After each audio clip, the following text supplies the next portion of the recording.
सर्दियों में अगर आपने अपने आप को इस तरह से नहीं बचाया तो ठंडी हवा की वजह से आपको नज़ला, ज़ुकाम, बुखार, खांसी, नाक बंद और इवन सर दर्द भी हो सकता है। तो ऐसे में कौन सी ऐसी 5 इंपॉर्टेंट एंटी कोल्ड मेडिकेशन है जो कि आपको घर में ज़रूर रखनी चाहिए। तो चलिए जानते हैं।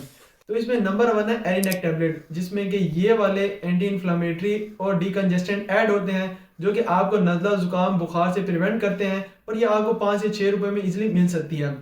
दूसरे नंबर पे आती है पैराडोल सीएफ टैबलेट, जिसमें कि ये वाले एंटी इन्फ्लेमेटरी, एंटी पायरेटिक और डीकंजेस्टेंट और एंटी हिस्टामिनिक इंग्रेडिएंट ऐड होते हैं जो कि आपको नज़ला, जुकाम, बुखार से प्रिवेंट करते हैं और ये भी आपको सस्ती 3 से 4 रुपए की गोली मिल सकती है।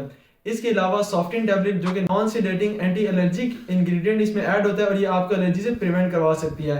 इसके अलावा एक्टिफाइड पी टैबलेट भी आपको कोल्ड एंड फ्लू से प्रिवेंट करवा सकती है और अगर आपको बहुत ज़्यादा एलर्जी है तो आप रिजिक्स टैबलेट यूज़ कर सकते हैं।